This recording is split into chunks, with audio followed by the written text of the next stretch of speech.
in this Torah portion, even though he's going to remind them of their failures in which they've had over the last 40 years. And we're going to talk more and more about that on Shabbat. But let's see. I'm almost ready. You see? Yeah. And all right, cool. I'll put this right here. All right. Yeah, we'll talk. Let me share the screen. Shalom to everyone. Lila Tov. Shalom. All right. So where we left off, I think, in verse number, I think it was, we left off in verse number 16. We're in chapter number 7. We're going to try to get into chapter number 8 here tonight. It says that you are to devour all the peoples that Yahweh your Elohim hands over to you and show them no pity. Do not serve their gods because they will become a trap for you. Okay, no pity whatsoever. I think we've read before where he said that I don't want you to give your sons to their daughters and neither take their daughters to your sons, lest they turn them away from following me. So when we read this verse here about the Most High telling them to devour, which or Hebrew word there is to be a call, I believe, to actually consume them, not physically eating them, but to devour them as a people. I asked myself, well, why didn't he want to show them any pity?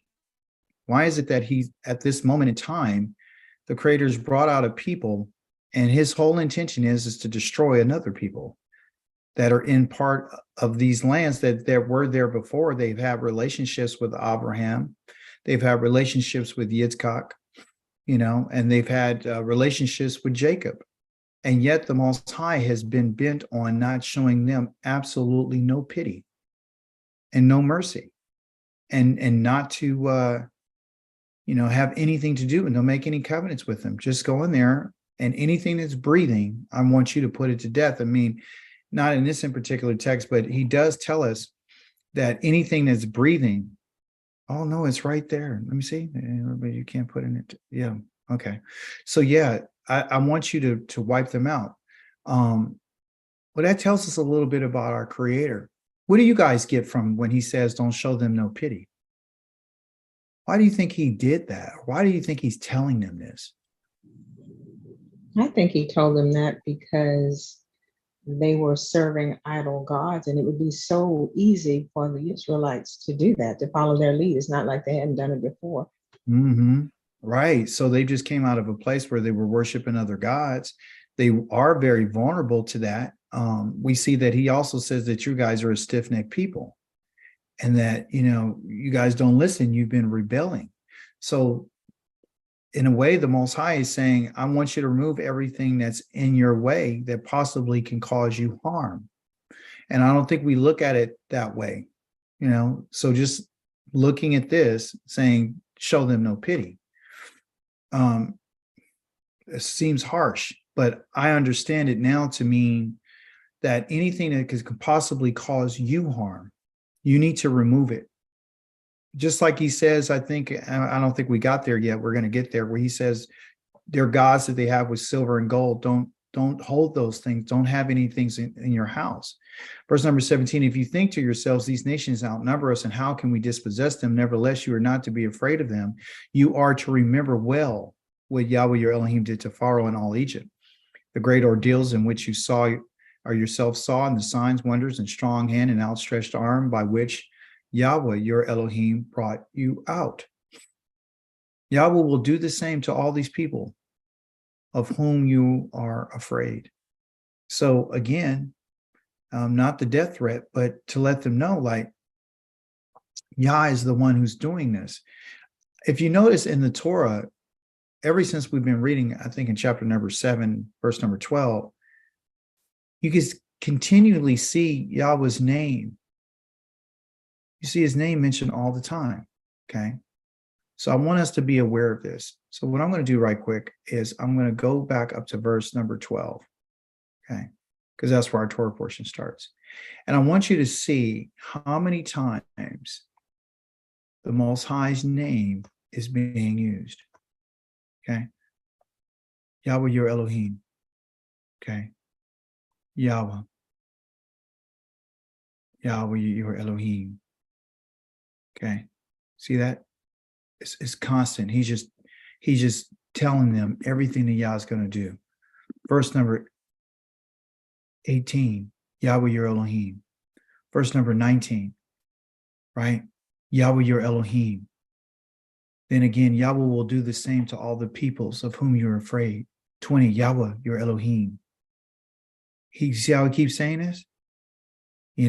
Will send the hornet among them until those who are left and those who hide themselves perish ahead of you. You are not to be frightened of them, because Yahweh your Elohim is there with you, an Elohim, a great and fearsome. Yahweh your Elohim will expel all those nations ahead of you. Little by little, you can't put an end to them all at once, or the wild animals will become too numerous for you. Nevertheless, Yahweh your Elohim, he will give them over to you, sending one disaster after another upon them until they have been destroyed. He will hand their kings over to you, and he will wipe out their name from under heaven. None of them will be able to stand against you until you have destroyed them. You are to burn up completely the carved statues of their gods. Don't be greedy for the silver or gold on them, and don't take it with you, or you will be trapped by it. It is abhorrent to Yahweh your Elohim. See, and don't bring something abhorrent into your house, or you will share in the curse that is on it. Instead, you are to detest it completely, loathe it utterly, for it is set apart for destruction. Meaning that Yah says that anybody that holds the things that you just taken from their idols with their covered in silver and gold, anything that you have in your house that is devoted, meaning it says set apart, but is devoted for destruction. If you hold something that's devoted to destruction, you're going to get that destruction. You understand? So, and you say, well, how is this applicable to us today? Well, when I came into this way of life and I had crosses in my house, and I had stuff from the Christian Bible bookstore, and I had New Testament stuff and all this kind of stuff, those things are curses. I told you earlier, before I bought my wife a cross, and it was gold and it had sapphires in it. It was pretty expensive. But then when I came to this truth, I saw that cross, that piece of jewelry that had the gold and silver. The gold and the sapphires. And I was like, well, what am I going to do with it? Maybe I can sell it. And then I read the scripture, and it says that it's devoted to destruction. And if you hold on to it and you value it, it's a sign that you value that which it represents, which is another false god. So I would recommend that if you have anything in your house that is, a memorial from what you had before, a picture, of Christ, or a picture of something with the New Testament, that I'm the vine and you're the branches, that type of stuff, and anything with a cross on it, you got to get rid of it. My mother gave me some beautiful things, and they had crosses and stuff. I had to get rid of it because I understand what the Most High is saying. He says, don't bring something abhorrent into your house, or you will share in the curse that is on it. Instead, you are to detest it completely, loathe it utterly, and for it is set apart for destruction. So what I did with that cross, my daughter took it. I was going to get rid of it. She took it and hid it and had it, and she was going to wear it. And I took it, and she got upset and she got mad because to her it was very valuable. So what I did is I took that cross and that gold and that sapphire, and I buried it. I didn't sell it. I didn't get the money on it or nothing. I didn't pawn it. I didn't do any of that. I buried it because it means absolutely nothing. Is dead to me. Okay. Chapter number 8. Moving forward. Chapter number 8 is really interesting. Chapter number 8 gives us a clue about what Yah is or has done to the children of Israel, as like a father would do to their son or their daughter. Let me see, somebody put a chat here. Let's see what the chat says. We burnt. Yes. You guys said you burned a lot of those items. Yeah, I heard that. That's right. It says all the commandments that I'm giving you today, you are to take care to obey, so that you would live and increase your numbers and enter and take possession of the land that Yahweh your Elohim swore about to your ancestors, As mentioned to you earlier this week, the Most High is letting us know that it's because of your ancestors that I'm doing all that I'm doing. This is the reason why. So what our ancestors received, they received commandments, they received the Torah, they received how to guard, they received all those things. Okay. So what he's giving to us is he's giving us our commandments. And we have to follow what our ancestors that he is talking about. So anytime you hear about your ancestors, he's not talking about the ones who rebelled against him in the wilderness. He's literally talking about Abraham, Isaac, and Jacob. Okay, because they're the ones who were faithful to him.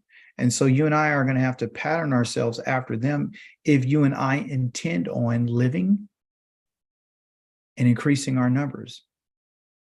That's the only way this is going to happen. And also, too, to take possession of the land, which means when the Most High comes and gets us, he says that nobody who hasn't done what I said will ever take possession and go into this land. If you're in this for any other reason, besides having land and descendants and Yahweh as your Elohim, you might as well leave now. You might as well leave now, because there's no reason for you to be following this way of life if you're not going to be wholehearted. You are to remember everything of the way in which Yahweh your Elohim led you. If you notice, it keeps talking about Yahweh led you these 40 years in the desert. He humbled you and testing you in order to know what was in your heart. Now, did the Most High know what was in our hearts? Does he know what we're going to do? So what does it mean that I'm testing you in order to know what was in your heart, whether you would obey the commandments or not? Is that suggesting that he did not know? Or is it a matter of testing you in order for you to know? It's a matter of us knowing what's in our own mind. See?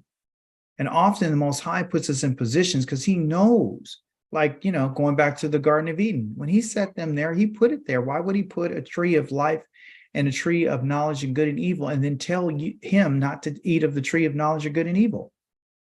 Why would he put that command there? A test. I'm going to test you to find out whether or not you are going to do what I say or not. Why would I send you to the four corners of the earth and send you a place where you're going to worship silver and gold and their gods? Why would I do that to you? I would do that so I can test you.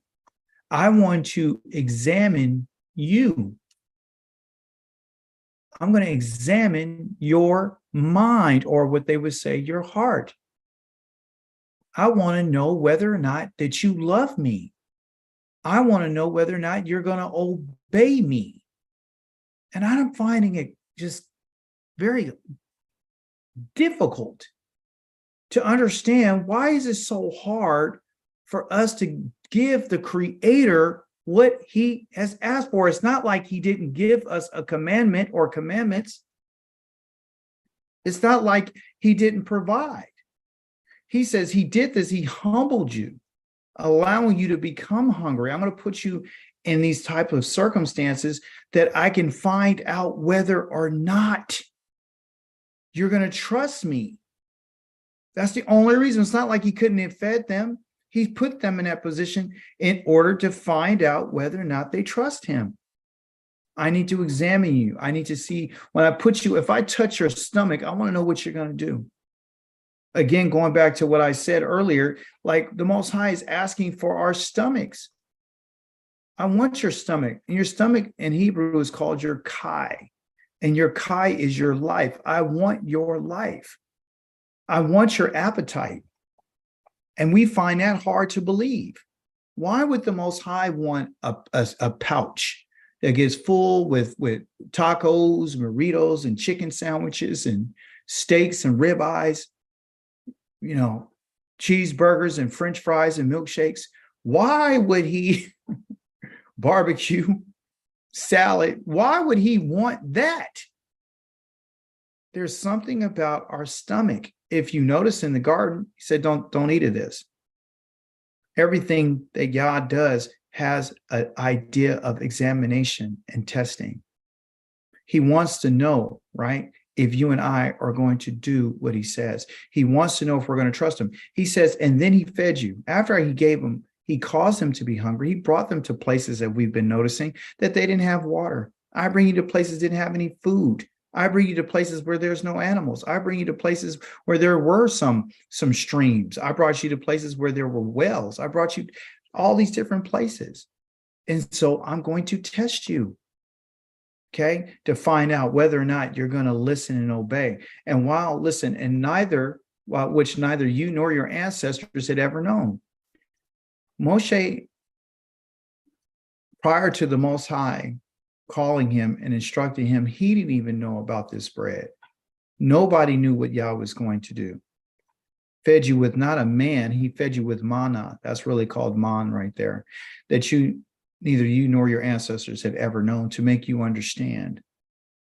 Right? So what's the goal? The goal of causing someone to get hungry, okay, is the way that you're going to find out what they're made of, okay? And then also, too, I'm also want you to understand something.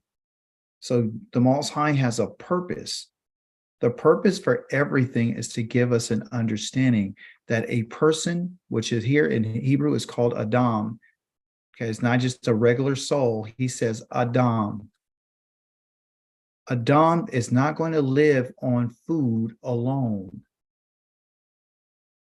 You're not going to live on food alone. You and I were never designed as a human species or a creation to live on food alone. This is why Moshe makes the statement that I was up in the wilderness, up in the mountain for 40 days and for 40 nights with no food and no drink.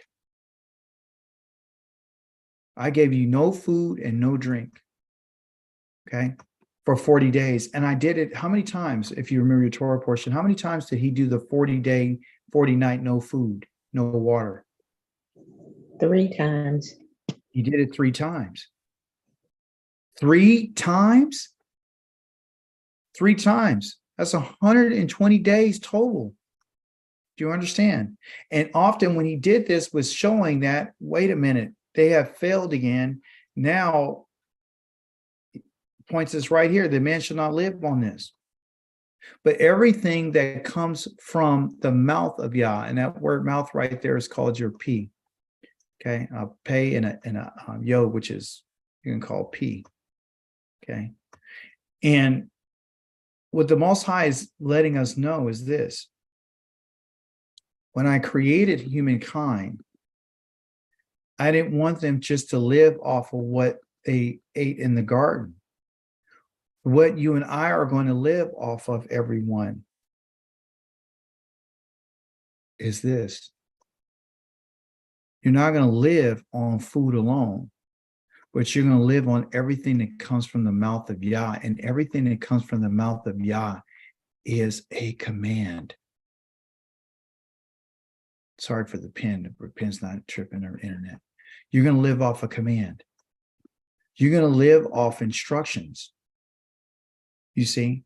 And this is how you'll be able to survive. So if he's telling you that you're not going to live on food alone, you know, is he promising you eternal life right here when he says man shall not live on food alone? No. He's telling you that the life that you and I are living right now is not based on this alone, but it includes what comes out of Yah's mouth. So how many people are what they call deficient? How many people do you really believe that are being fed by Yah? How many people are actually opening their mouths and saying, I need you to fill it? How many people are giving themselves over to the Most High? How many people are having, to be satisfied with what the Most High is saying? A lot of us are happy and excited as long as we got food in our mouth. But what Yah is saying is don't just trip off of this, because, when the children of Israel was in the wilderness, what they were complaining about was this. They were complaining about food and water. They were complaining about, we want to go back and go to the flesh that we ate. We want the garlic. We want the onions. We want the melons. We want all that kind of stuff. We want the fish that we had. That's what we want. And Yah's saying that this is not going to be the case, not for humanity, okay? But the first people that I need to start with is talking about Israel. He says, during the 40 years, the clothing you were wearing didn't grow old. Why is that? Somebody tell me, why didn't their clothes grow old and why didn't their feet swell? What's the significance of that?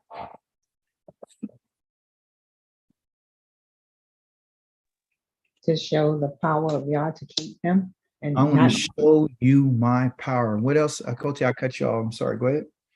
No, that was it. That's all. Yah is showing his power, but also the reason why their clothing didn't grow old, everyone, is because they were walking with Yah.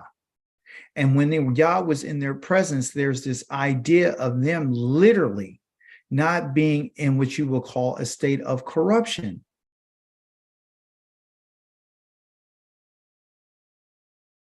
They weren't in a state of corruption. Okay, meaning that the environment around them had to be a different type of environment.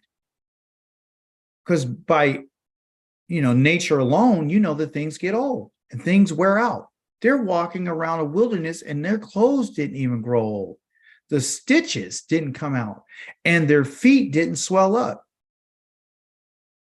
They didn't have any diseases or nothing, unless they were hit with a plague for being disrespectful and disobedient. And then he tells them something in verse number 5. He says, think deeply about it. I want you to take the time to think about it. Think about this. Yahweh was disciplining you. He was disciplining you. When? When I didn't give you any food, when I caused you to be hungry. He was disciplining you when? At all the different times that you guys got out of line, I had to bring you back in line. Just as a man disciplines his child. Okay?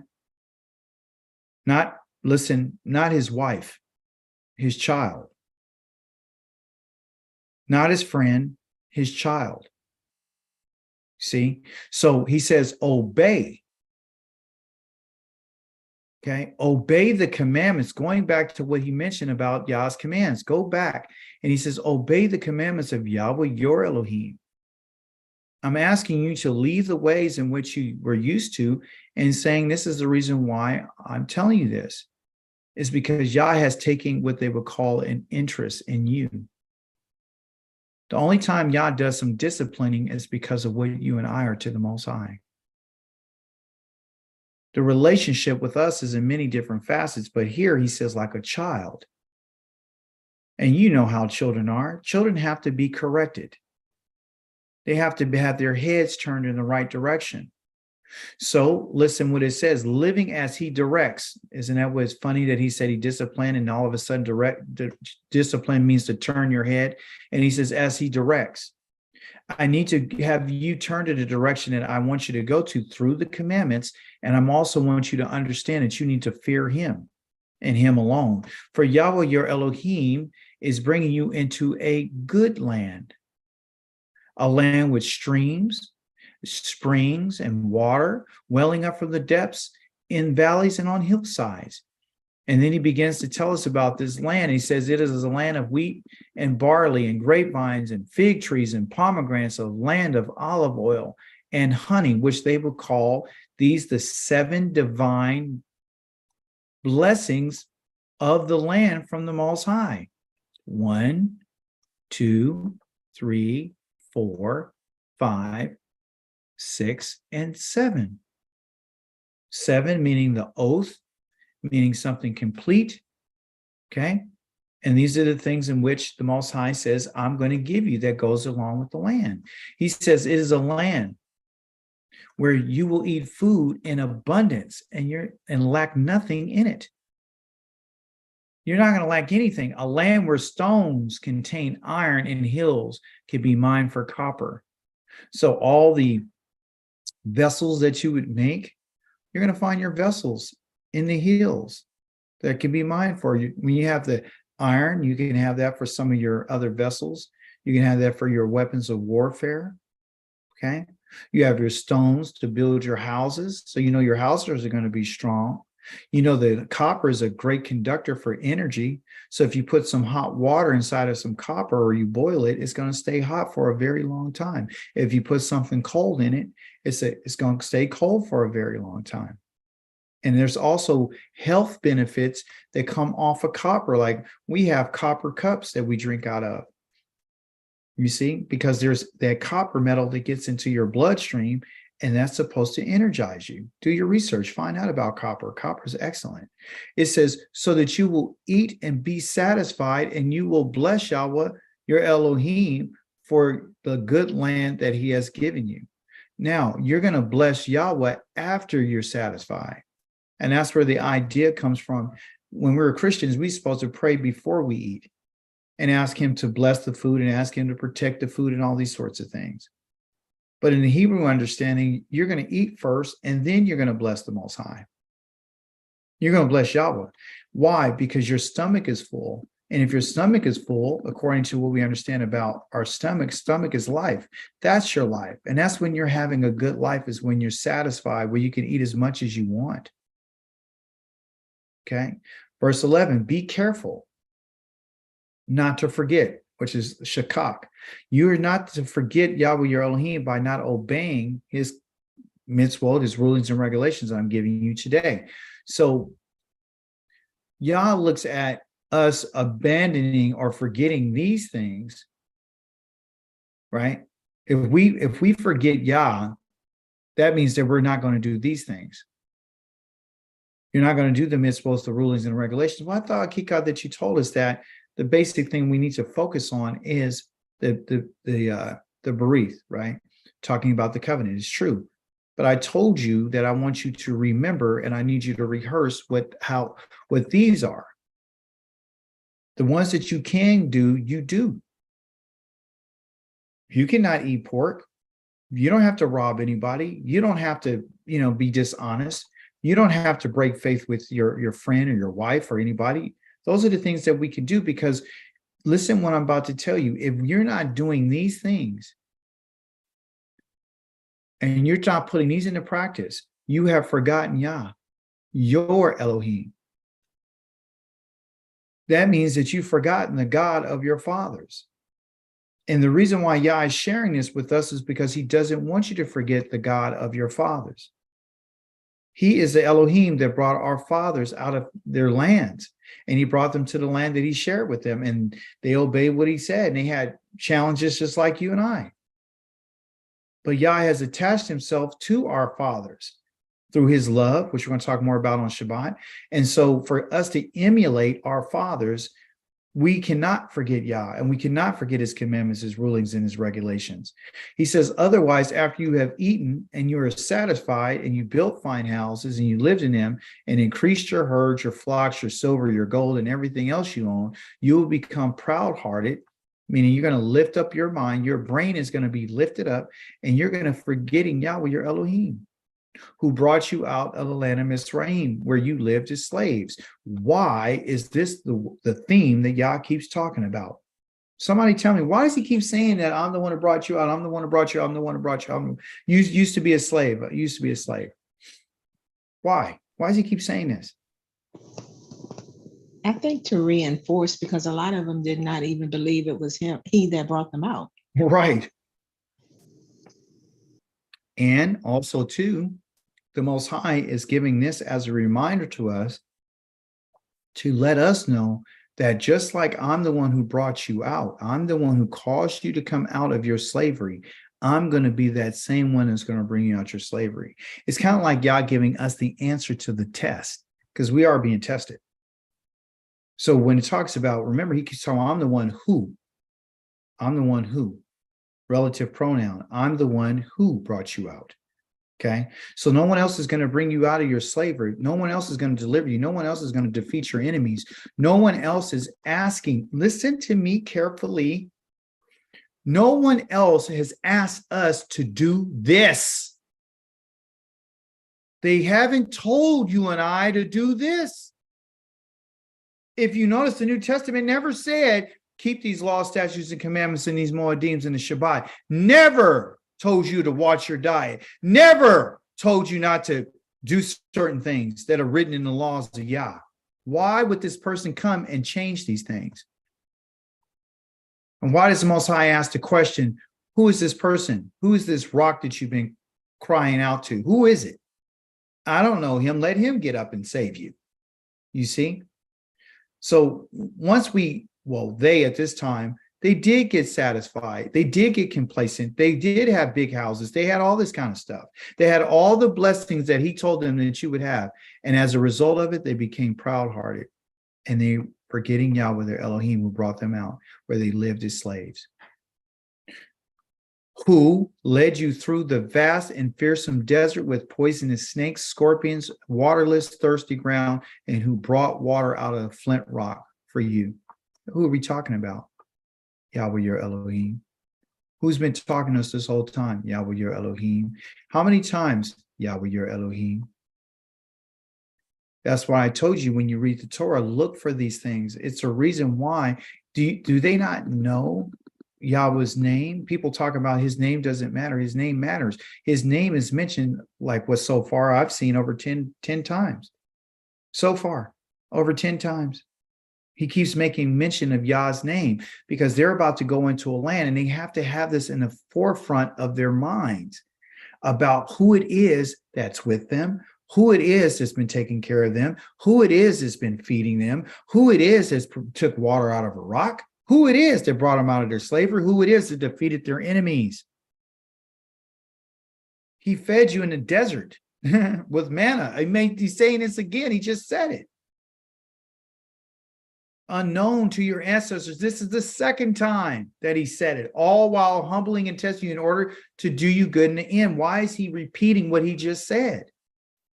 Why is he doubling down on humbling and testing you? Why is he doubling down on manna? Why is he doubling down on unknown to your ancestors? He's saying the relationship that Yah has had with us is significant.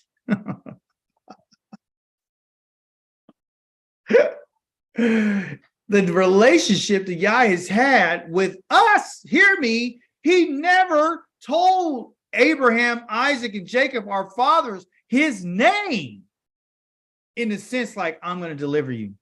I'm going to be merciful to you. He said, your ancestors didn't even know me by that name, but you do. This is a name that I gave to you, a name that you need to remember. I want you to remember me. I want you to remember my name. I want you to remember the significance of what I'm telling you. Okay? Let's go there for just a moment. You can find this information in chapter number 3 of the book of Exodus. Very important. So you and I don't forget. Moses was concerned, what if when I go to the children of Israel and I said, somebody sent me, what am I supposed to say? Who am I supposed to tell them that who sent me? Right there in verse number 14.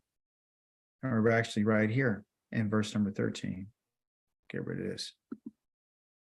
Moshe said to Elohim, he says, look, when I appear before the people of Israel and I say to them, the God of your ancestors has sent me to you. And they asked me, what is his name? What am I to tell them? Listen what Yah says. Elohim said to Moshe, Eye asher eye. Right? Meaning I am or will be what I am and will be. Okay? And he added, here is what you to say to the people of Israel. Eye, meaning I am or will be, has sent me to you. And a lot of people say that that's his name because he asked him, well, what's your name? Before Yah even gives Moshe his name, he tells him the character of himself, okay? Which we're going to go into Hebrew in a second. And Elohim said to him in verse number 15 further to Moshe, he says, say this to the people of Israel. Yohe Wahe said Elohim Yahweh, the Elohim of your fathers, the Elohim of Abraham, the Elohim of Yitzchak, the Elohim of Yaakov, has sent me to you. This is my name. For how long? Forever. It is how I am to be remembered generation after generation. This is the name that you and I need to teach our children. Okay. And the reason why this is going to be the name that's forever. Okay. And it's not going to be, we're not going to call Yah Eye Asher Aye, is because what he was saying by Eye Asher Aye is that I exist. That's the verb of his name. Okay. So in chapter number 3 of Exodus, and of course, those different camp doctrines, they get it twisted. It's like, oh, that's his name. His name is Eye. His name is not Eye. Or Haya. His name is not Haya. Okay. That's not his name. His proper name is Yohe-Wahe. Here you go. Verse number 13. He says, let's just start in 14. He says, who should I say? 14. He says, Wayomer Elohim de El Moshe Eye Asher Aye. Okay. And what you notice with Eye Asher Aye is the fact that they are what? They are right here. What does that mean, this V right here?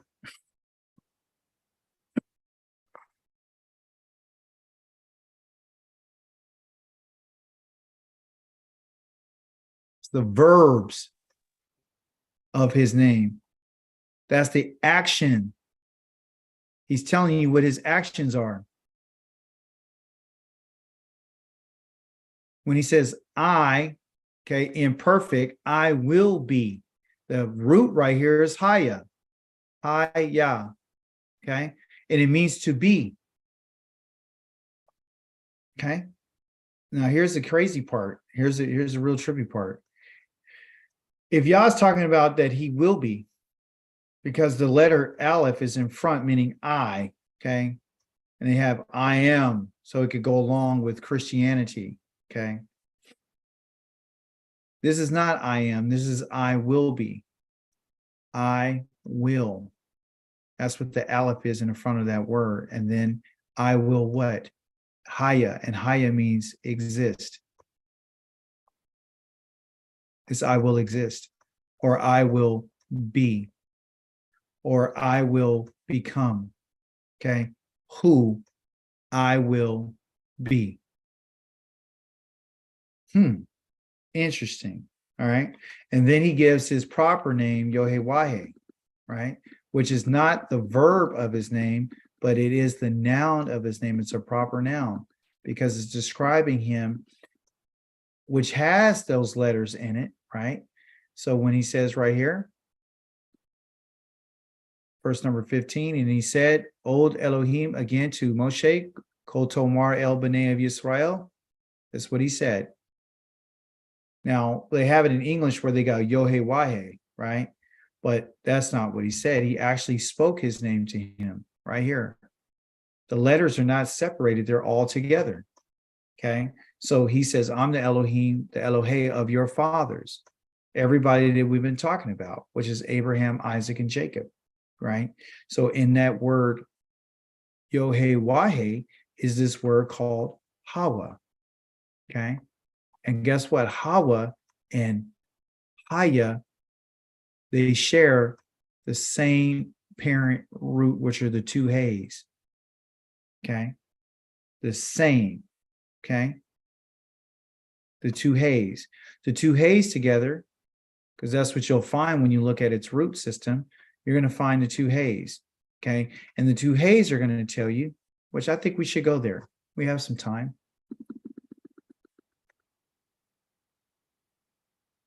We're going to use our tool, which is the right here, the Strong's right here. It's 3068. Let's go here. Let's put it in and let's see what comes up. And then you'll see it for yourself. You'll be like, okay, 3068. All right. Studylight.org. Okay, here you go. So they're going to give a pronunciation, right? But what does it say? They got J in there for Jehovah. That's not it, okay? The name is, remember I told you, it's the proper name of the one true Elohim. He's called the existing one, okay? And then what they said is it's an unpronounced except with the vowel pointings of 136, which has to do with Adonai. This is just something that they put in their toolbox So they would give them a way of making it sound, right? So what they're using is Adonai's vowel points, and they're putting it on Yah's name. And that's why a lot of people come up with, Yahweh and Jehovah and all this kind of stuff. Okay. So, but look what it is.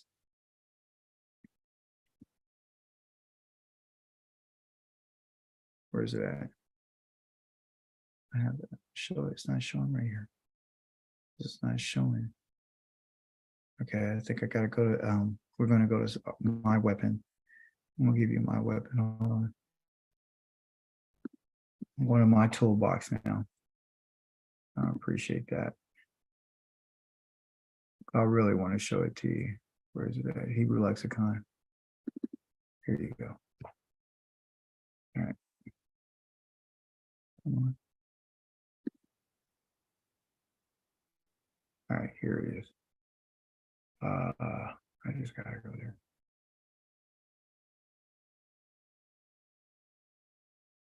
I have a lexicon here. Okay, let's see. That's a cough. Right here it is. That's a cough. Where are we at? Okay, right here. Right. That's a tet.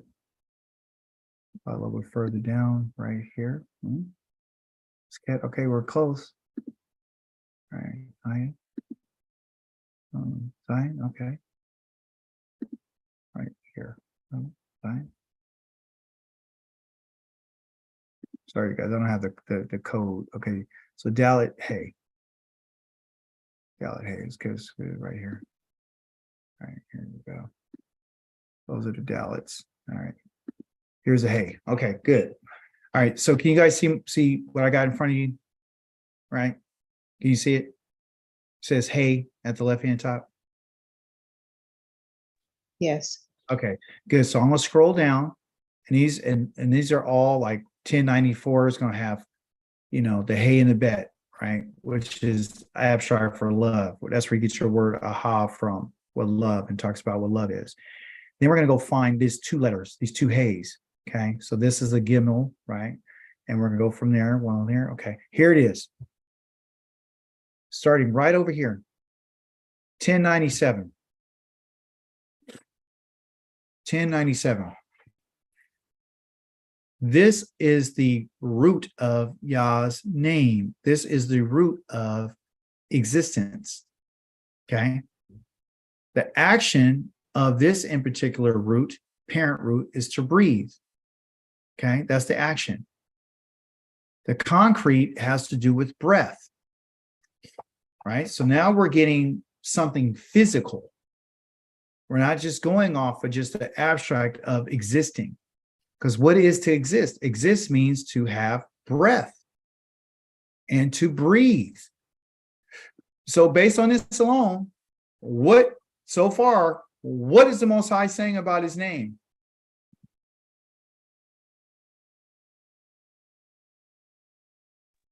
He exists. I exist. He's forever. He's forever because he Exists. Lives. lives. He will never die. And this is the reason why he took the man and made him out of dust, right, in the earth, and he breathed into him. He gave him the breath of life. And this is the reason why you and I exist. Remember, he told us that I could take my breath away from all the inhabitants on the earth and everybody would just don't exist any longer. This is deep, okay? So just based off the root of the name, it means that I'm the one who breathes. He's always telling us that the idols that they worship don't have eyes, they don't have ears, they can't see, they can't smell, they can't touch, they're not alive. Okay, so the letter hey, which is a picture graph of this, it says represents one who is looking at a great sight. That's why his hands are up, are raised and taking a long breath like, oh, do you see that? The next one, same thing, looking at a great sight, take a long breath. So that is the root of to exist, Haya, and the root of Yahweh. So here it is. Okay. Is this not Yah's, part of Yah's name? The Hey, the Wah, and the Hey? It means the actions to exist, but the concrete is breath. So all I got to do is put a yod right here, and that is the Most High's name. You see? So you got to ask yourself, why is he going to associate? Why is he going to associate his name with this? Here you go. The verb of this, again, is the two. Here you go. So remember, in Hebrew, you have words or two letters that represent a noun, right? But it can also mean a verb. It has an action. Here it says exist, to have, to exist, or have breath. That which exists has breath. So Yah is telling us that I'm alive. Okay. So when the spirit of Elohim in Genesis chapter number 1 went over the face of the deep, Yah is speaking. That's why he says he uses his breath to speak.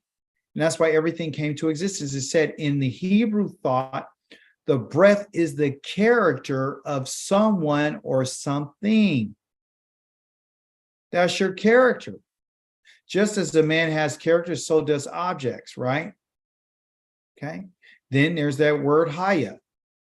Okay. And so when he put that, and he said Haya, he put the aleph on there, and he said, I will be. I will exist. I will. You understand? So, and here's the interesting thing that I oh my goodness. You know, I always tell you guys I'm going to pass out. My wife was laughing. She's like, why do you say you're going to pass out? Because I want to show you something. I'm going to go back over here and I'm going to show you what was said about the Most High's name. Again, Exodus. All right, so let's break this down.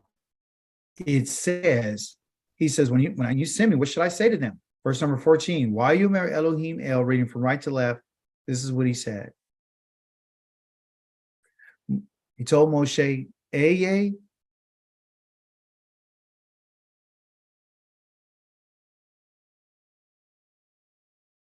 Asher, Eye.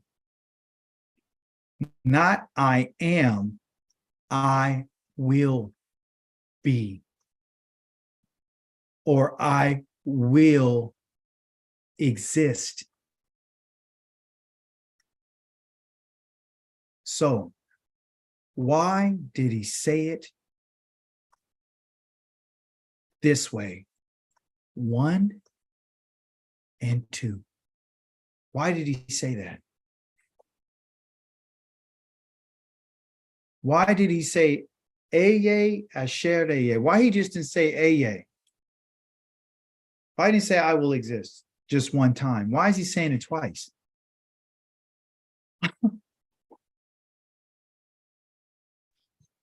To reiterate or to Yes, he's going to reiterate it. Why is he? I'm bringing this here. We got a couple of minutes. I'll go back to the first question. We'll go in English now, just for the sake of time. Listen carefully. Moses said in verse number 13 to Elohim, look, when I appear before the people of Israel, and I say to them, the God of your ancestors has sent me to you. And they ask me, what is his name? What am I to tell them? Elohim said to Moshe, Eye Asher Eye. I am, or I will be, what I am and what I will be. And he added, here's what you are to say to the people of Israel. Eye has sent me to you.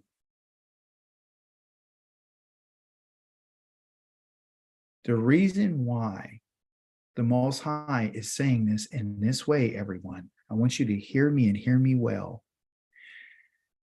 And he says it 2 times, okay? The reason why he says it 2 times, and the reason why he has to say it 2 times, is because the Most High is going to do something 2 times, okay? The first time that he existed, the first time he did it, Eye, was when?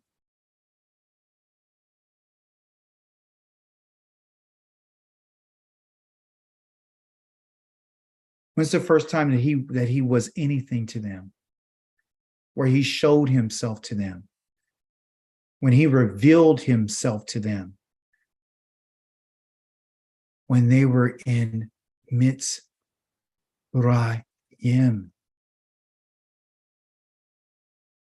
Okay?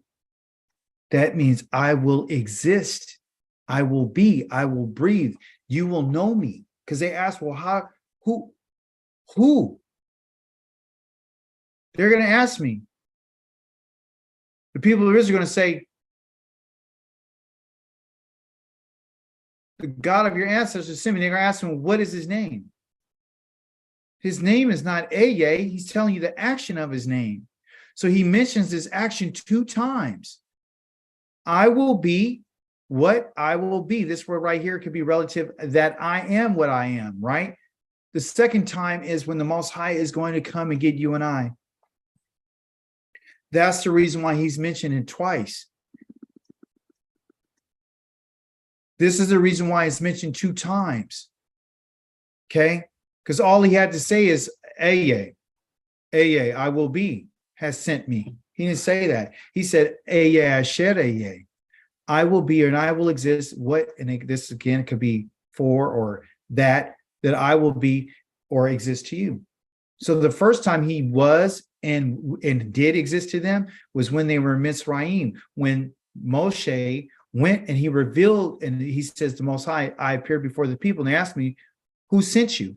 You say, and he says, well, what is his name? Because that's what you're after. How do you know who this God is? You will only know Yod-Heh-Wav-Heh, or Yahweh, that he's the God of our ancestors, when he is this to us. That's when you're going to know.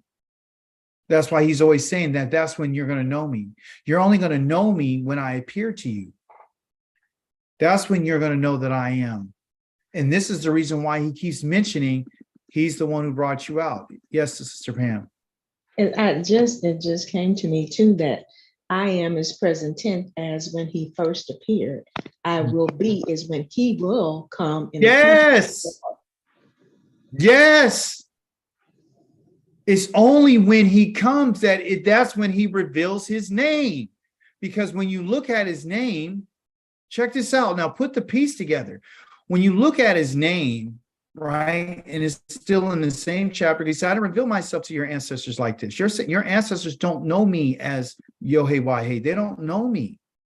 When he didn't ask to look, he didn't ask them. Look what he says. Elohim said to Moshe in chapter number 6, he said to him, I am Yahweh. Why did he say that? He says, why? Didn't he just tell him in chapter number 3, I'm Yahweh?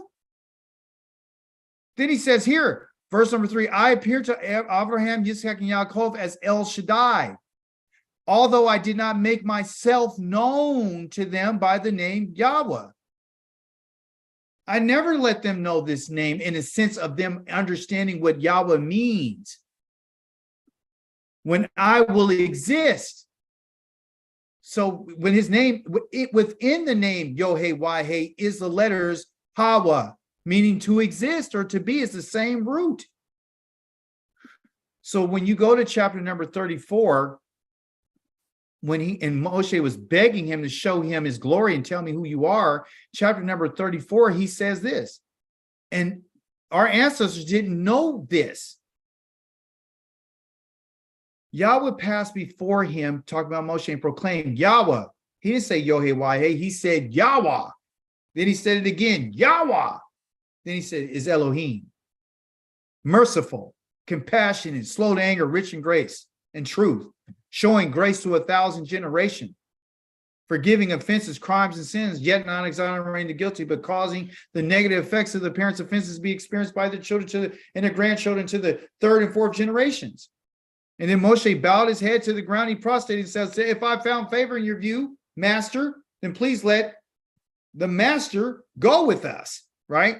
So the Most High is letting us know through I am or I will be, to let us know that the only way you'll ever know who I am is if I'm revealing myself to you in this way, which is merciful, compassion. I'm going to come, I'm going to be delivering you. I'm going to forgive your crimes and your sins. That's the reason why he mentions it, that I am. You understand? So when he said it like that, he's not letting him know at this moment. He's saying, I will be. Because when he told them that name, they weren't delivered yet. Just like when you and I found out who we are, we didn't know his name. We did not know his name until we read what Moshe said. That's when you and I found out what Yah's name was. The New Testament never told you Yah's name. And we didn't even understand what Asher Ayeh or Ayeh Asher Ayeh meant. We didn't understand there was a connection directly to that and his name, the verb, the action of his name and his name. And you can't have one without the other. If Yah's saying that this is who he is, he's saying this is the action of my name. I want to let you know what I'm going to do before I tell you who I am. That's what he's telling us. I'm letting you know that I will be. You better hear what he just told us. Well, when they send you and ask you, well, who sent you? You tell them, Asher Ayeh. Say, Asher Ayeh sent you. But he says, just for the record, this is my name. So he gives them the Ayeh, which is the same parent root of Hawa or Hawa. You see? So Haya and Hawa they're like twins. They share the same thing. You can't have a noun without an action. You can't even identify the verb without the noun. And the Most High, that's what he was saying. So we don't know the Most High like he says you're going to know me until you know that he exists by him showing up and saying that I'm the one that breathes. I'm the living one.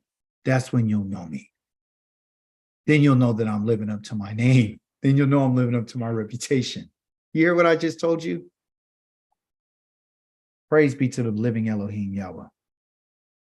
Praise be to Yahweh. Praise be to Ayeh Asher Ayeh. Praise to Yahweh, for he said that I will be. If you notice, it was I will be.